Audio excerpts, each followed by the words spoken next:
What's going on, guys? Winner Kills here. Welcome back to yet again another feature match. Here we've got Zoodiac, pure Zoodiac, versus the empowered Invoked deck that you guys saw in the profile the other day. So if you want to see that profile, if you like the way the build plays, you can go check it out.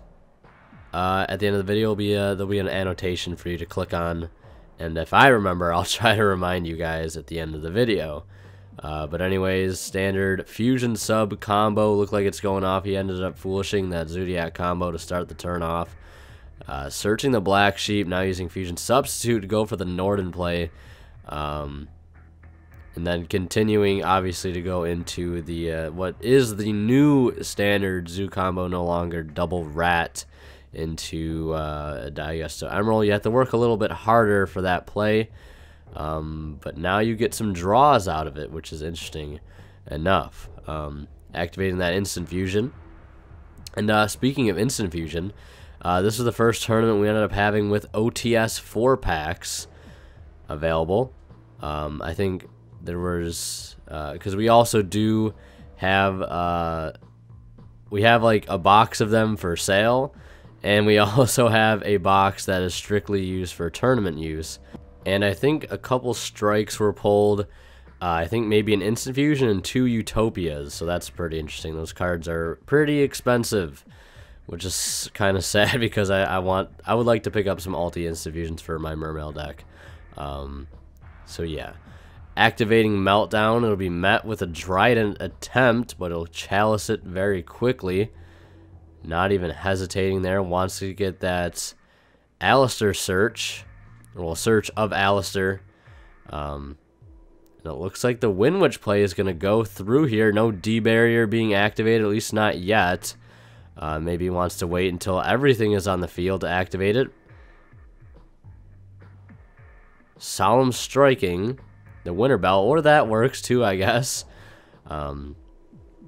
I suppose he could have also waited till the Crystal Wing hit the board to strike it. But then again, maybe the Crystal Wing wouldn't have been destroyed. I don't know how that would work. Yeah, that's interesting. So either way, he's going to continue on as this plays, not letting that slow him down too much. Going to go for Invoked Ragin. Still a decent play, although having the added Crystal Wing, of course, would have helped out in the long run. Now has the restriction where you can only special summon wind monsters for the rest of the turn. Not too much of a hindrance. And I do want to take this time to apologize for the one of the major misplays that happened yesterday that I had no idea that happened with the Spirit Dragon being on the field while Soul Charge was activated. I had totally forgotten that Spirit Dragon had the ability to make it so you can only special summon like one monster at a time. Because it has been a while since I've done anything like Blue Eyes related, so I did forget very easily. Twin Twister the set Sanctum, and Sanctum will destroy the Trident.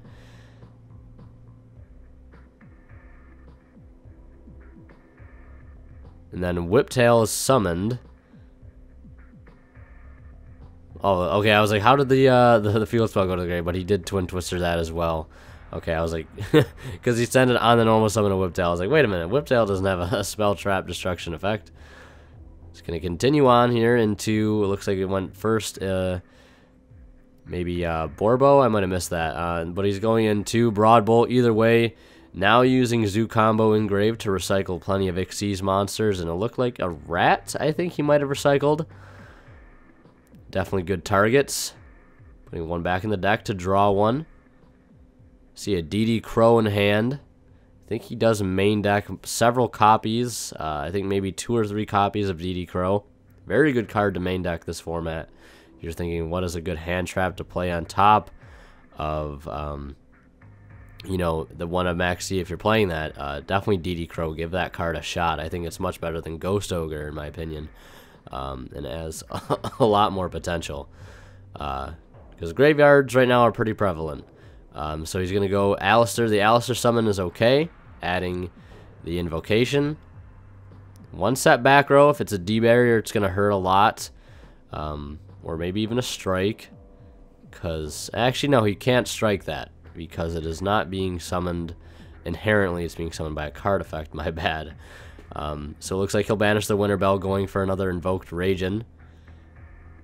Vulnerable to this point to the Dryden. DD Crow hitting the invocation. I was definitely expecting that, for he ended up using the effect to return Alistair to his hand and recycle the invocation into his deck. Right now it looks like he wants to read, like not too long ago, just wanted to read Whiptail. There is double Whiptail under there. And it looks like he has a Chalice in hand, so that's very, very helpful. The attack right now, I'm assuming, is around 2,400. If he Chalices it, it'll put it to 400 attack, because it will lose the effect to gain the attack of all the materials underneath it. And then his, I think, Snowbell might be able to attack over it. And there's the effect.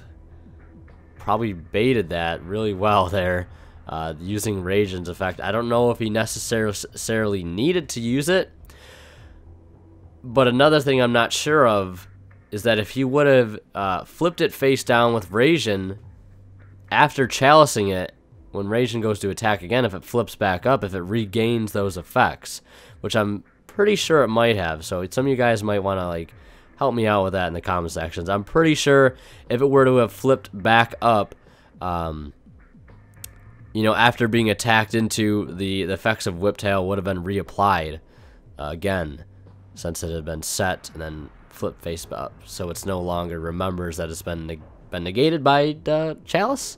I think that's right. Using Thoroughblade, discarding Whiptail, going for the attack, swinging for 24 and 16. Putting some damage on board now, going into Dryden main phase 2, setting one back row. I think that might have been in my body as a shield he picked up not too long ago. I don't know how helpful that'll be, but looks like he's already pretty far ahead as is. The classic T set over there on the Invoked side. Not seeing too many empowered plays, unfortunately. But I don't think right now they're going to help him out too much to begin with. Normal summoning Terror Top. Swinging in. And there's a Quaking Mirror Force. That's going to hurt. Trident will chain to pop itself in response, so that does not get stuck on his field. But that's a lot of things to just throw to the graveyard. There's Empowerment. Looks like he has a Glass Bell in hand, which can search him a Snowbell, but there's the Snowbell right there. He could go into another level 7 Synchro. He could go into Clearwing. He's going to burn for 500. Trying to get as much damage on as he can here in this lengthy game 1. The Empowerment, I think, is giving it a 300 attack boost. He knows both of his set monsters. We know one of his back row. There's the Terror Top. Checking the defense real quick.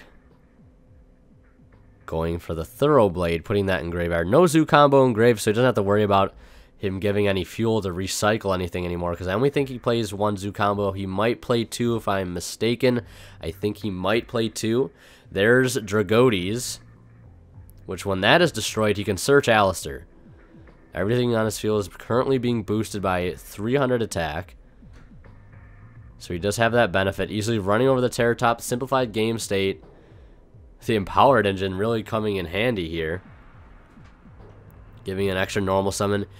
He could Synchro, but I don't think he plays any other level 8 Synchros on top. Or no, that's not the level 4 one. That's the level 3 one, my bad. He could technically Synchro for Crystal Wing, but I don't think he necessarily needs to. The Barrage coming down. What a top deck. Going for Thoroughblade. I don't think he's going to use his effect. I don't know if Thoroughblade gets his effect on normal or special summon. It might just be on normal summon, which I think it is. And I'll attack directly for 1600. Main phase 2 going into Tiger Mortar. Going to target. He does have Whiptails in there. I'm not sure what the best. Maybe Rat. If he's got any Rats left in deck, he might want to do that to get another monster on board, maybe go into another Trident, but it looks like he's going to attach the Whip Tail. Boost it up to 2800 attack. And it does piercing, and it banishes whatever attacks. Now he's got 3 monsters on his field. He does play... The one interesting thing I will say about the Empowerment engine is it does give you more access to rank 4 plays, which is going to help him out a lot right now. Giving him access for rank 4 play. Maybe attacking directly wasn't the best idea, but then again, I don't know if he was able to attack over anything due to Empowerment's effect. Ghost Ogre has to come down. Not really going to hurt too much. Strictly because, like, Castell's still doing its job, and he returns the Wind Witch to his hand to summon it again anyways, and I think he ended up, I don't know if he can burn again for 500. And there's a Sanctum, and that's going to be game over right there. Sanctum in the draw phase for Scythe, I'm assuming, obviously.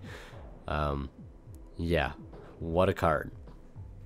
And looks like we're going to start this game off with a pretty strong Zoo combo, opening up Invoker, going into Broad Bowl immediately with the help of Borbo. My bad. I'm still thinking of their OCG names like Bullhorn and Wild Bow and Tigress and Drancia. Always remember the OCG names.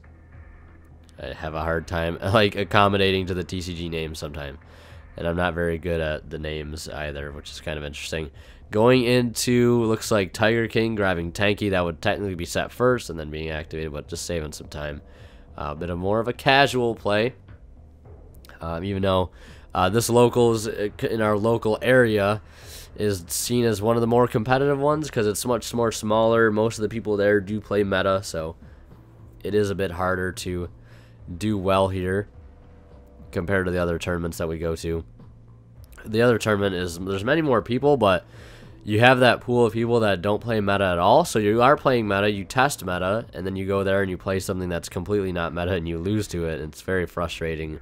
And it also does not help you to test, which is why I prefer not to go into that locals. Like, yeah, you can win store credit and stuff to buy free stuff essentially, or get stuff for free, but like, for a testing standpoint, it's not necessarily worth it because not everybody there is playing meta when you're trying to test. And there's the Chalice again on the Drancia. The Chalice has got Drancia's number today in this matchup. And there's Twin Twister hitting a set Solemn Strike, discarding Alistair. I think that might have been an extra copy of Alistair. There's a glare now. I might have missed it when he discarded it, but I think it was another copy of Alistair. Either way, he's got one in normal summon. Still searching his invocation. I see a DD Crow in the other hand. I don't think and a Lancia as well, discarding Typhoon to special summon Dragotes. See, he's got 2 hand traps in hand. Castelling the Dryden away. Does not want to have to worry about the Whiptail. And there's the Lance. Yeah, I was kind of suspecting that was going to get used immediately. Definitely hurts a little bit, but it's not too much to stop him. He's still able to clear a bit of his field, get rid of the Invoker and the Dryden, but immediately going this turn into the Borbo right into Tigress, attaching Whiptail, going into a Broad Bowl. I'm mixing the OCG names with the TCG now names. Oh God. And going into Trident. Not sure if he wanted to banish the Castell. Either way, I don't think it matters. Not still in battle phase. Entering battle phase now, swinging, and then attaching the 2 Whiptails in battle phase for extra damage, and that's going to be game either way. And we're moving on to game 3. There's the Wind Witch combo, uninterrupted it looks like so far. I think in situations like this, he's told me that he does not use any of the burn effects, specifically because he does not want to lose such a great combo to Ghost Ogre, which he knows now, obviously here in game 3, from what we saw, I think in game 1, the effect that Ghost Ogre can have, or just the fact that he knows that he's playing Ghost Ogre, and there's a Sanctum telling him just to stop playing even more. Going for Terror Top. Not going to negate the effect. There's no need to at the moment. The Terror Top at play will not lead to anything special. Raigeki in hand feeling extra useless. And a Lancia not doing too much either. I don't know if he set the Lancia. I don't think he would have. Still useful in hand at this point. Setting the Crystal Wing, or turning the Crystal Wing to defense. He knows that there could be a Storming Mirror Force set. So that is a good call on his part. Attacking the Tecton Borg. And then Cosmic Cycloning the Chalice. Trying to hit maybe a Sanctum. But he's going to miss. Now he can go into the extra deck this turn, but the Raigeki still not doing him any good. Looks like the Barrage is going to go off okay, but he still has to worry about the Crystal Wing negation that right now he cannot deal with because Whiptail cannot deal with it. At least I don't think. Because I think Whiptail's effect activates, so Crystal Wing would technically have the option to negate it. I'm pretty sure. I was told, I've been asking around some of the judges in my local area, like, you know, what's your take on this? Does Whiptail activate? So can Crystal Wing negate it in a situation like that? And they've said yes. I don't know if it's necessarily too complicated of a ruling, but it's just a question that I've been having. So, interesting enough.